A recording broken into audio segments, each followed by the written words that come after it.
Avi Pazner, bonjour, Boker Tov.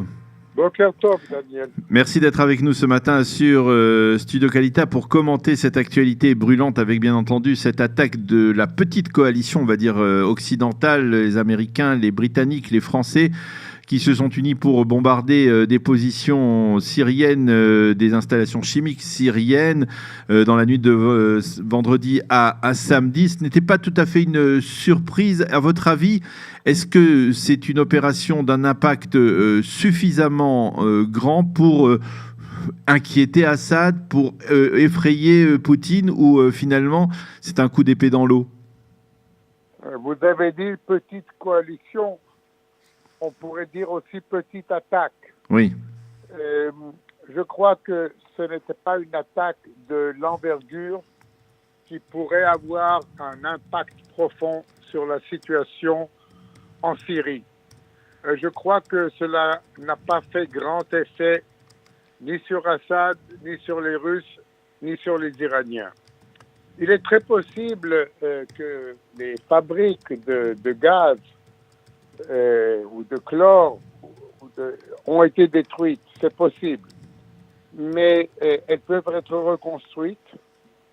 Il y a eu très peu de victimes. S'il y a eu des victimes, c'est dans un pays qui connaît la guerre depuis 7 ans, ce n'est pas plus qu'une égratignure. Et au contraire, si cela pousse les Russes à fournir à la Syrie des batteries antiaériennes SA-300 pour se défendre, oui, ce sera là un résultat négatif du point de vue israélien et évidemment aussi des puissances occidentales qui ont pris cette action. C'est-à-dire que finalement, au lieu de prouver une certaine force, une certaine détermination, ces pays n'ont pas frappé suffisamment fort pour inquiéter les véritables patrons de la Syrie aujourd'hui? Ils ont fait le minimum qu'ils devaient faire parce que déjà le président Trump et je crois aussi Macron, le président Macron avait dit qu'il y avait une ligne rouge à ne pas franchir, c'est-à-dire l'emploi d'armes chimiques en Syrie. Et s'ils n'avaient rien fait du tout, la situation évidemment aurait été beaucoup pire, beaucoup pire. Mais ils ont fait, cette attaque était une attaque mineure, c'était comme un avertissement, pas plus, pour les Syriens, pour les Russes. Je m'imagine que les Russes ont dit à leurs amis syriens, faites attention avec cette histoire de gaz, mais ça ne change rien à l'équation des forces en Syrie.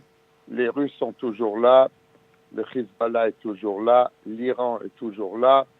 Assad est en train de gagner cette guerre en Syrie. Je ne comprends pas pourquoi il a fait cette immense erreur d'employer des moyens comme cela. Il n'avait pas besoin de faire ça. Bon, on voit que ce n'est pas un leader très sophistiqué de la manière dont il se comporte depuis 7 ans.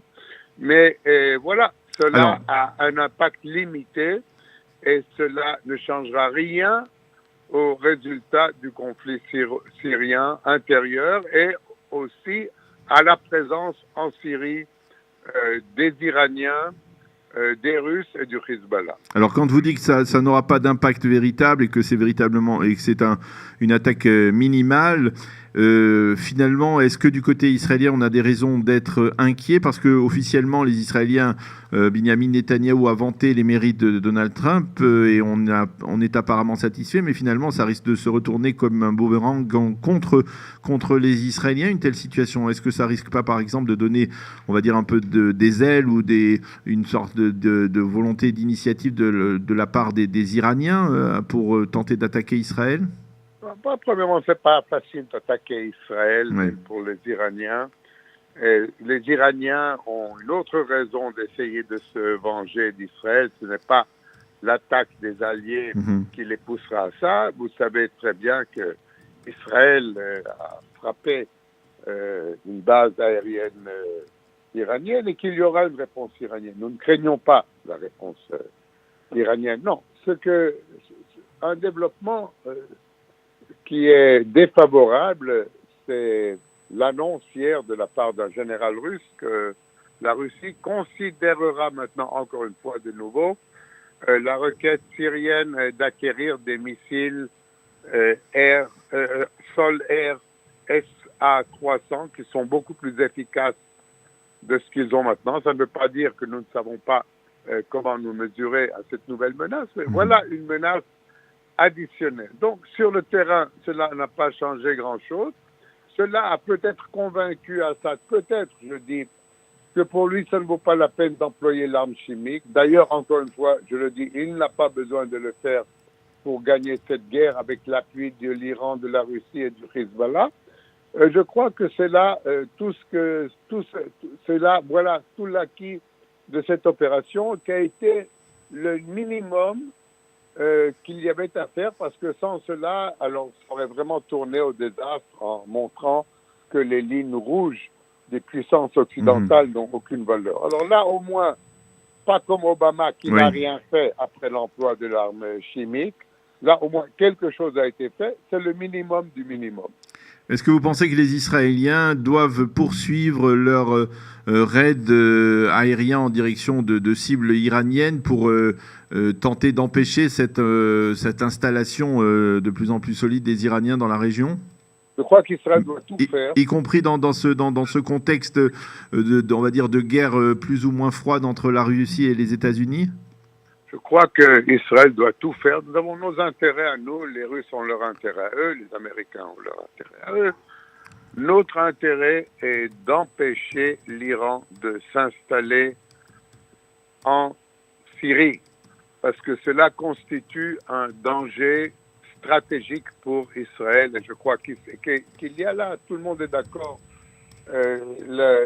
les militaires israéliens, les politiques israéliens, qu'ils soient de droite ou de gauche, sont d'accord qu'Israël doit tout faire militairement et diplomatiquement, et tout ce qu'il y a à faire pour empêcher les Iraniens de s'installer en permanence en Syrie. Ils sont là, ils sont aujourd'hui encore relativement peu nombreux, et ils emploient surtout des milices chiites venues d'Afghanistan, du Pakistan, de l'Irak, mais il y a les gardes révolutionnaires iraniens qui sont installés déjà en Syrie, et il faut éviter qu'ils ne s'incrustent dans ce pays, près de nos frontières, car cela constitue un grand danger pour Israël, et je n'ai aucun doute qu'Israël fera tout son possible, encore une fois, de toutes les manières, qu'elles soient diplomatiques ou militaires, pour empêcher l'Iran de s'installer définitivement en Syrie. Alors, sur le plan diplomatique, cette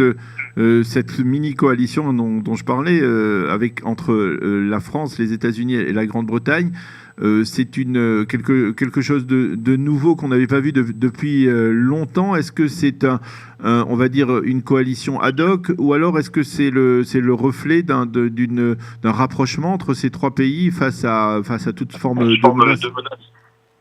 Vous savez, Daniel, cette coalition existe depuis la Première Guerre mondiale. Il y a de cela plus de 100 ans. Oui.